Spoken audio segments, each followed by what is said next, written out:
I just got back from seeing Black Panther Wakanda Forever. And let me tell you this, that may have been the most perfect Marvel movie Marvel has made. And I'll tell you why.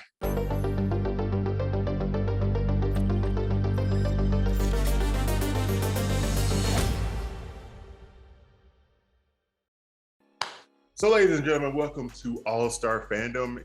This is my first review on this channel. This is actually one of those first videos. So, what better time to start one than the week of Black Panther: Wakanda Forever? That movie was amazing, from start to finish, beat for beat. This is my review, my reaction to it. Just got home, wanted to sit down and sort of just get right into it. Now I was fresh on my brain. There will be a few spoilers in here, but I'm not going to try to give enough away. But I would love to have some discussion in the comment section on our YouTube page at All Star Fandom, and we're on Instagram at All Star Fandom Podcast. But yeah, let me jump right into it. So, if you think about everything that went into this movie, the passing of Chadwick Boseman was huge. When he passed away, that left that void for that character. A lot of times people are saying, oh, well, that character is, bigger than the actual actor. In this case, in the movie, it is not. It's felt from the start of that movie to the end of that movie. And it's not just a comic book movie. It's a comic movie about loss. It's a comic book movie about grief and things like that. It doesn't feel like a Marvel movie. Now, you say hey, it doesn't feel like a Marvel movie. Well, explain the guy from the ocean with wings on his ankles. All right, I got nothing for you there. But from start to finish, this one hits you hard. I'm gonna try to maneuver around from spoiling it, depending on when you're watching this. I may come back and just do a spoiler-filled review. But those first few minutes of it, I'm in the theater, I'm in my seat, and we start off with Shuri just praying essentially that she can save her brother. I thought when that movie started, or when Chadwick passed away and they were still making this movie without him, I really thought they were just gonna have him go out in some epic battle. But the way that they lose the Black Panther is really similar to how Chadwick passed away in real life. And boy, did it hit. And this is one thing I noticed in the movie theater. When my eyes weren't as watery. The usual Marvel intro music, they dedicated that entire thing to Chadwick Boseman. And what we had just seen, and then we lost Black Panther, and then they go right into that. The movie theater was just silent. There was silence, and then there were sniffs in the back, sniffs behind me. I sniffed a little bit. It got me so hard. But when it comes to just building off of that, the whole movie still was relied on Chadwick. It was a true dedication just to him. We get characters coming back from past Marvel movies and TV shows and things like that, the usual Black Panther cast. And I'm not gonna say this movie was just all grief and loss and things like that. It really hits home on that, but you still have your light moments. You still have your comedy here and there. M'Baku is really the comedic relief in this one. But really from that start of that movie, you sort of knew that was gonna be a different sort of movie. And I just gotta say, from casting, A+. Angela Bassett owns every scene that she's in, every single scene that she's in. When I was sitting there, I made a promise, because I saw Angela Bassett at a restaurant here in Atlanta, and I didn't say anything or bother her. After this movie, I was I gotta get the courage, at least if I ever see her again. Angela, if you're out there, Miss Bassett, I just want to say thank you for what you did with that movie. You were the catalyst of that movie, and then you handed that catalyst off to Shuri. You handed that. It was such a team effort in that movie that's what made it feel really well. Not getting into any really big spoiler things. We know Neymar is the big bad in this movie. I'm telling you, that might be one of the most developed um, Marvel villains that we've had in a very long time. He ranks up there with some of the best. And once you sort of see that ending, it really works well to sort of set up whatever might come next. Whatever phase 5 might be, we know we'll have Kang the Conqueror. Not sure how Wakanda is going to play into this, especially after this movie. Man, and I think at least top of that, we get Ironheart, we get Riri in the fold of it. Makes perfect sense on how they bring her in. She is an extremely smart genius. She's like Tony Stark and levels up.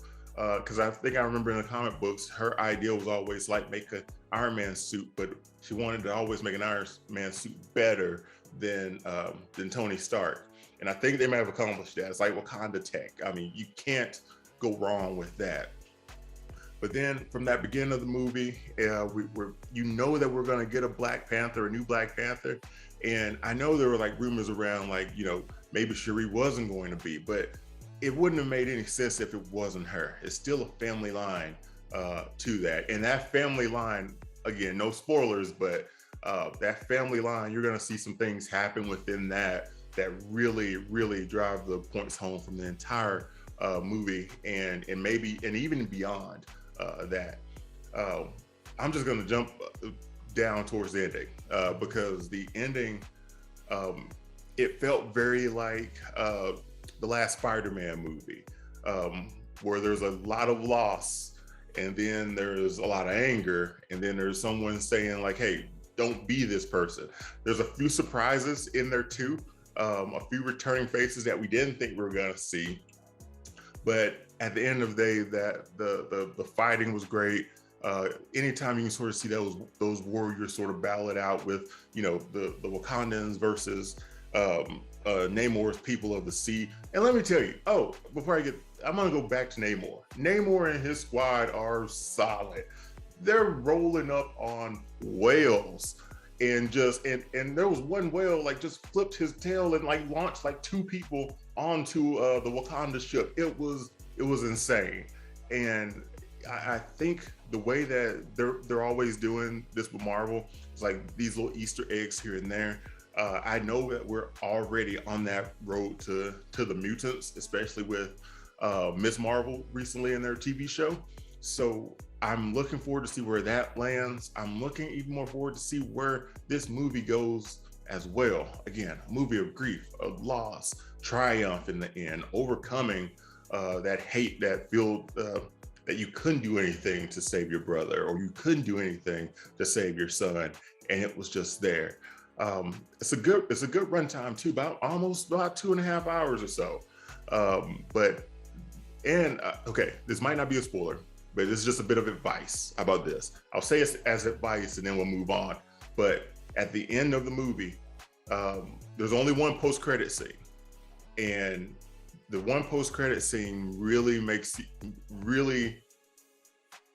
think of a future. You know, we've had this downtime in this movie, but this end credit scene is going to make you think of, okay, here's the future of the Black Panther franchise going forward. It was perfect, and this movie can truly stand alone by itself. There were callbacks to certain things. Thanos' name was dropped, and there's a few other characters that show up. Julia Louis-Dreyfus' character from Captain America and the Winter Soldier, she pops up. We get to know a lot more about her, at least a little bit more about her that we didn't know from that movie series, from that TV series too. But when I'm telling you, like, this movie can stand alone on its own. How many Marvel movies have? Over 20, 25 or so, over about 25 or so Marvel movies. You can watch this one by itself. Still pick up everything that's going on. It's still gonna hit you right there. Disney did a fantastic job. This was what I said when I got out of the movie theater. This was a marvelous masterpiece. No other way to put it. No other way to put this movie. You can obviously see I'm excited for it. I actually went to see it tonight without my wife. She's at a conference in New Orleans. So we're gonna go see it again when she gets back. So I I get to sit in it again. I'm probably gonna cry again, but this was Marvel's greatest piece of work. It didn't even feel like like a Marvel movie at times. If the way that it was shot, cinematically, how things would work. When you got into the action, yeah, that's when it felt like a Marvel movie. But then, like, just the scenes, the face-to-faces, the dealing with grief, the dealing with everything like that, it was perfect from start to finish. Casting, fantastic. Story around Chadwick's death was done so classy. As soon as they rolled that Marvel intro with all of him, my words like, damn classy, Marvel, damn classy. Because I was expecting to sort of go out in battle sort of thing, but the way they did it, it hit hard. And the fact that he didn't go out in battle was probably the reason it hit so hard, because you could imagine that. You couldn't imagine, especially how he passed away in real life, sort of being structured and maneuvered and told that way in this movie. So what am I rating it? It's, to me, I want to give it full 5 stars. I want to say, because it's a perfect movie. It's a perfect movie. You know what? I'm doing, that's 5. 5. I did it 10 first, but 5. Wakanda Forever's for Black Panther Wakanda Forever. That movie was good from start to finish. It was solid. It hit every mark. It hit every box. You felt invested. I went in crying. I left crying. It's just the way it works. But it definitely hits you a different way than any other Marvel movie does. So this is my first review. Hopefully I didn't talk too fast or move around. Just, I get really excited about all this stuff. So if I'm excited about it and you took the time to take out and watch this video, I say thank you. Leave a comment below about if you see the movie, or if one of the things about this show too is, like, I want to talk to people. I want to get to know people who, you know, love these things as much as I do, and also reconnect with a lot of friends from my past or current friends that we can get on here and just chop it up about any old thing under the sun. It's just like the tagline says, if you're a fan, we're going to talk about it. So that's my Wakanda Forever review. That movie was amazing. A strong finish to the end of phase 4. Can't wait to see what's coming up next. Again, thank you if you took the time out to watch this video. Hit the subscribe button. Also follow me on Instagram at All-Star Fandom Podcast. Drop some lines there under a few posts. Really want to get this thing started and just have fun with it. All right, man. Chadwick, that's, man, perfect Marvel movie.